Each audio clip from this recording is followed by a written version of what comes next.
नमो बुद्धाय।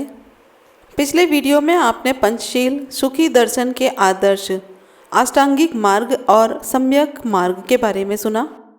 बुद्ध ने जो धम्मोपदेश में शील के मार्ग बताए थे, सद्गुणों का अभ्यास बताया था, आज उसके बारे में है। बुद्ध ने उन परिव्राजकों को शील पथ के बारे में समझाया। उन्होंने बताया कि शील पथ का अर्थ है इन सद्गुणों का अभ्यास करना। शील, दान, उपेक्षा, नैष्क्रम्य, वीर्य, शांति, सत्य, अधिष्ठान, करुणा और मैत्री, ये 10 पारमिताएं कहलाती हैं। उन परिव्राजकों ने बुद्ध से इन सद्गुणों का सही अर्थ समझाने के लिए कहा। तब बुद्ध ने उन्हें संतुष्ट करने के लिए समझाया। शील का अर्थ है नैतिक स्वभाव, कुशल न करने की मनोवृत्ति और कुशल करने की मनोवृत्ति, बुराई, अकुशल कर्म करने में लज्जा, दंड के भय से पाप कर्म से बचे रहना शील है। शील का अर्थ है पाप कर्म से भय खाना। नैष्क्रम्य का अर्थ है सांसारिक काम भोगों का त्याग। दान का अर्थ है बदले में किसी भी प्रकार की आशा किए बिना दूसरों की भलाई के निमित्त अपनी संपत्ति को ही नहीं, अपने रक्त, अपने शरीर के अंगों और यहाँ तक कि अपने प्राण तक को दूसरों पर अर्पित कर देना। वीर्य का अर्थ है सम्यक प्रयत्न, जो कुछ एक बार करने का निश्चय कर लिया अथवा जो कुछ करने का संकल्प कर लिया उसे अपनी पूरी सामर्थ्य से करने का प्रयास करना और उसे बिना पूरा किए पीछे मुड़कर नहीं देखना।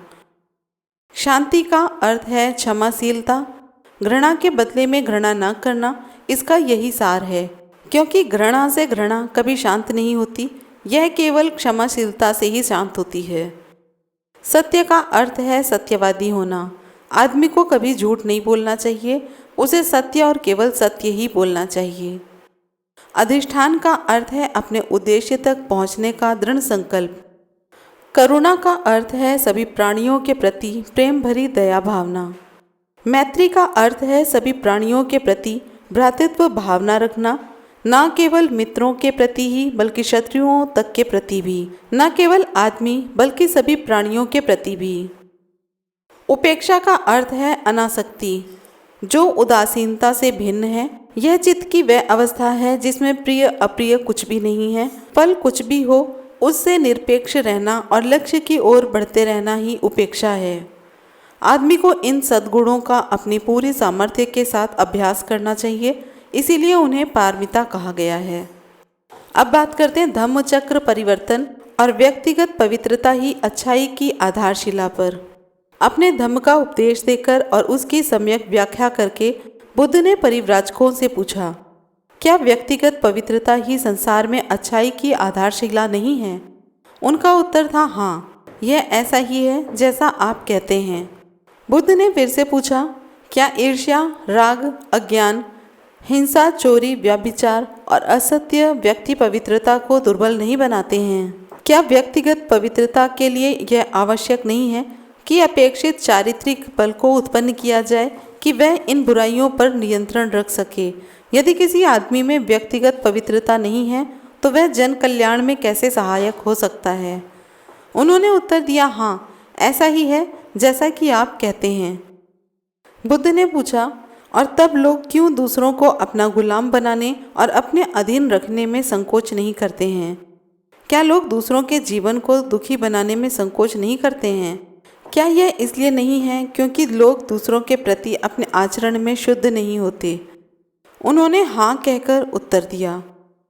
बुद्ध कहते हैं, तो क्या अष्टांगिक मार्ग, सम्यक दृष्टि, सम्यक संकल्प, सम्यक वाणी, सम्यक आजीविका, सम्यक कर्मांत, सम्यक व्यायाम, सम्यक स्मृति, सम्यक समाधि का अभ्यास, संक्षेप में सद्धम्म बुद्ध के मार्ग का यदि प्रत्येक व्यक्ति अनुसरण करे, उस पथ पर चले, तो क्या वह आदमी अपने अन्यायपूर्ण और अमानवीय व्यवहार का त्याग नहीं कर सकता? उनका उत्तर था, हाँ, ऐसा ही है। सद्गुणों का उल्लेख करते हुए उन्होंने पूछा, क्या अभावग्रस्तों का अभाव दूर करने के लिए तथा क्या दरिद्रों की दरिद्रता को दूर करने के लिए और सामान्य जन के कल्याण के लिए दान करना आवश्यक नहीं है? क्या जहाँ दरिद्रता और कष्ट है वहाँ सहायता प्रदान करने के लिए करुणा की आवश्यकता नहीं है? क्या व्यक्तिगत लाभ न होने पर भी सतत प्रयत्न में लगे रहने के लिए उपेक्षा की आवश्यकता नहीं है? क्या आदमी के लिए प्रेम आवश्यक नहीं है? परिव्राजकों का उत्तर हाँ था। बुद्ध आगे कहते हैं, मैं और आगे कहता हूँ, प्रेम करना पर्याप्त नहीं है। जिसकी आवश्यकता है वह मैत्री है। प्रेम की अपेक्षा यह अधिक व्यापक है। इसका अर्थ है न केवल साथ के लोगों के प्रति मैत्री, बल्कि समस्त प्राणी मात्र के प्रति मैत्री। यह मानव तक ही सीमित नहीं है। क्या ऐसी मैत्री ज़रूरी नहीं है? इसके अलावा दूसरी कौन सी चीज़ है जो सभी मानवों को वह सब सुख प्रदान कर सके जो सुख ही व्यक्ति स्वयं चाहता है, ताकि चित्त पक्षपात रहित रहे, सभी के लिए समान रहे, उसमें सभी के प्रति प्रेम रहे और किसी के प्रति भी घृणा न रहे। उन सब ने कहा हाँ। लेकिन इन सद्गुणों के आचरण के साथ साथ प्रज्ञा अर्थात पूर्ण ज्ञान भी होना चाहिए। बुद्ध कहते हैं, क्या प्रज्ञा आवश्यक नहीं? परिव्राजक मौन रहे। उन्हें अपने प्रश्न का उत्तर देने के लिए प्रेरित करने के लिए तथागत ने आगे कहा, अच्छे आदमी का गुण है कोई बुराई ना करे, कोई बुरी बात ना सोचे, बुरे तरीके से अपनी आजीविका न कमाए और न ही मुंह से कोई ऐसी बात निकाले जिससे किसी को कष्ट हो, हानि हो अथवा किसी को ठेस पहुँचे। परिव्राजक बोले, हाँ ऐसा ही है। बुद्ध ने पूछा, लेकिन क्या सत्कर्मों, अच्छे कर्मों को बिना सोचे समझे आंख बंद करके करना ठीक है? मैं कहता हूँ कि नहीं, यह पर्याप्त नहीं है।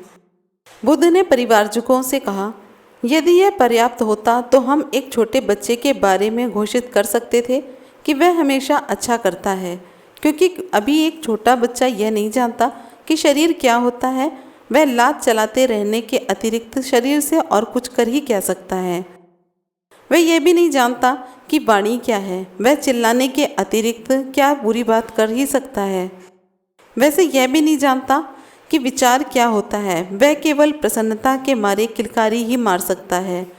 वह यह भी नहीं जानता कि जीविकार्जन क्या होता है। वह अपनी माँ के स्तन से दूध पीने के अतिरिक्त क्या बुरे तरीके से जीवन चला सकता है। इसलिए सद्गुण के पथ की जांच प्रज्ञा से होनी चाहिए, जो समझ और बुद्धि का दूसरा नाम है। एक और कारण से भी प्रज्ञा पारमिता इतनी अधिक महत्वपूर्ण और इतनी अधिक आवश्यक है। दान अवश्य होना चाहिए, किंतु बिना प्रज्ञा के दान भी संभ्रांतिपूर्ण दुष्परिणाम पैदा कर सकता है।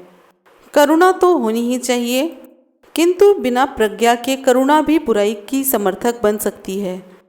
पारमिता की प्रत्येक क्रिया प्रज्ञा पारमिता की कसौटी पर खरी उतरनी चाहिए।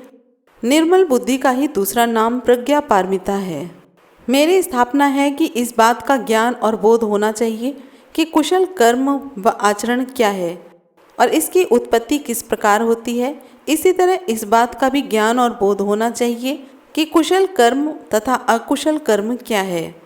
इस प्रकार के ज्ञान के बिना वास्तविक अच्छाई नहीं हो सकती, चाहे क्रिया कितनी ही अच्छी क्यों ना हो। इसलिए मैं कहता हूँ कि प्रज्ञा एक आवश्यक सद्गुण है। तब बुद्ध ने परिव्राजकों को इस प्रकार की चेतावनी देते हुए अपना प्रवचन समाप्त किया।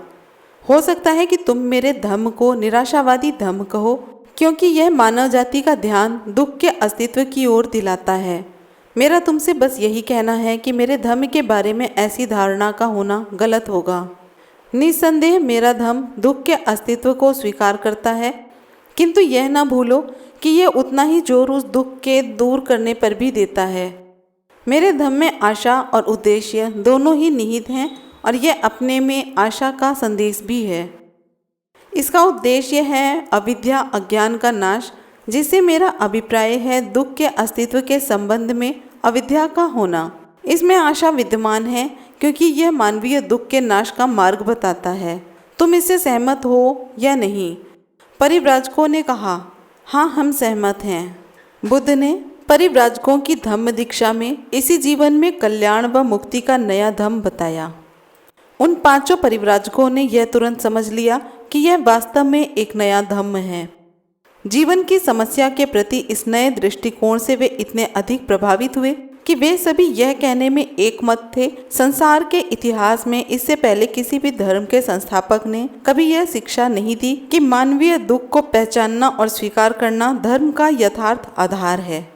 संसार के इतिहास में इससे पहले कभी किसी भी धर्म के संस्थापक ने यह शिक्षा नहीं दी कि संसार के इस दुख को दूर करना ही धर्म का वास्तविक उद्देश्य है। संसार के इतिहास में इससे पहले कभी किसी ने भी मुक्ति की रूपरेखा नहीं सुझाई, ऐसा मार्ग नहीं बताया जो इतना सरल हो, जो मिथ्या विश्वासों और अपौरुषीय शक्तियों की अधीनता से मुक्त हो, जो इतनी स्वतंत्र ही नहीं बल्कि जो किसी आत्मा या परमात्मा में विश्वास तथा मरणांतर जीवन में विश्वास के विरोधी भी हों। संसार के इतिहास में इससे पहले किसी ने भी ऐसे धम्म की रूपरेखा प्रस्तुत नहीं की जिसका किसी रहस्य और प्रभुत्व ईश्वरीय से किसी भी तरह का संबंध ना हो, जिसके आदेश व्यक्ति के सामाजिक आवश्यकताओं की देन हो और किसी ईश्वर की आज्ञाएं ना हो। संसार के इतिहास में इससे पहले किसी ने भी कभी मोक्ष की ऐसी परिकल्पना नहीं की कि सुख का वरदान व्यक्ति द्वारा इसी जीवन में और इसी धरती पर स्वयं अपने ही धम्माचरण जीवन व्यतीत करने से अपने ही प्रयास द्वारा प्राप्त किया जा सकता है।